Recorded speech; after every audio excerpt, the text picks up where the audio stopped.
दोस्तों लिखने वाले ने भी क्या खूब लिखा है कि काबिलियत इतनी बढ़ाओ कि आपको हराने के लिए कोशिशें नहीं साजिशें करनी पड़े। हाँ, साजिशें करनी पड़े। नमस्कार दोस्तों, मैं हूं आपका दोस्त संजय गुप्ता।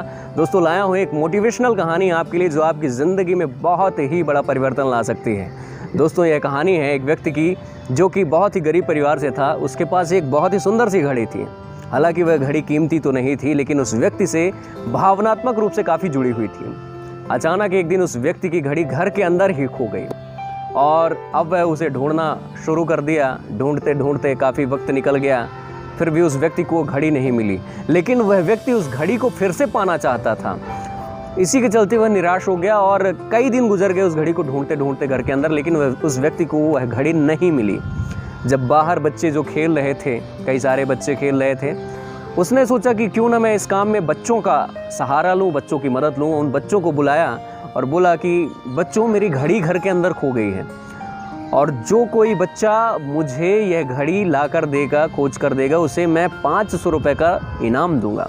अब इतना सुनते ही बच्चे खुश हो गए। अब बच्चों को खुशियाँ भी चाहिए, पैसे भी मिल रहे थे। सभी बच्चों ने कहा बिल्कुल काका जी, हम आपकी घड़ी ढूंढ कर ज़रूर देंगे। और सभी बच्चे घर के अंदर चले गए और मस्ती के साथ घड़ी को ढूंढने लगे। लेकिन जब कई घंटे गुजर गए तो उन बच्चों को घड़ी हाथ नहीं लगी। तो निराश होकर उस व्यक्ति के पास आए और बोले कि काका जी, ये घड़ी हम सभी नहीं ढूंढ पाए हैं, बहुत बड़ा अफसोस है। तब उस ग्रुप में एक लड़का था जिसने बोला काका जी, एक बार मुझे फिर से मौका दीजिए। तो उस व्यक्ति ने कहा कि बच्चा, जब ये सभी लोग ढूंढ चुके हैं और आप भी ढूंढ चुके हो, तो अब आप अकेले कैसे ढूंढ पाओगे? जब इतने सारे बच्चे आपके साथ थे, आप नहीं ढूंढ पाए, तो अकेले नहीं ढूंढ पाओगे आप। लेकिन उसने बोला काका जी ने एक बार मुझे आप मौका तो दीजिए। उस व्यक्ति ने कहा चलो ठीक है, जाओ ढूंढ कर आओ। वह लड़का उन सभी कमरों में गया और बारी बारी से घड़ी खोजता रहा।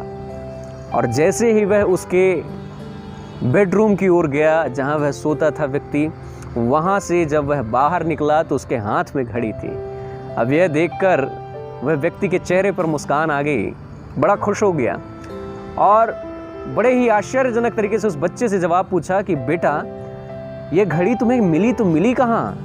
जिसको मैंने भी ढूंढा, इन सारे बच्चों के साथ तुमने भी ढूंढा था और तुम्हें नहीं मिली थी, अब तुम्हें घड़ी कैसे मिल गई?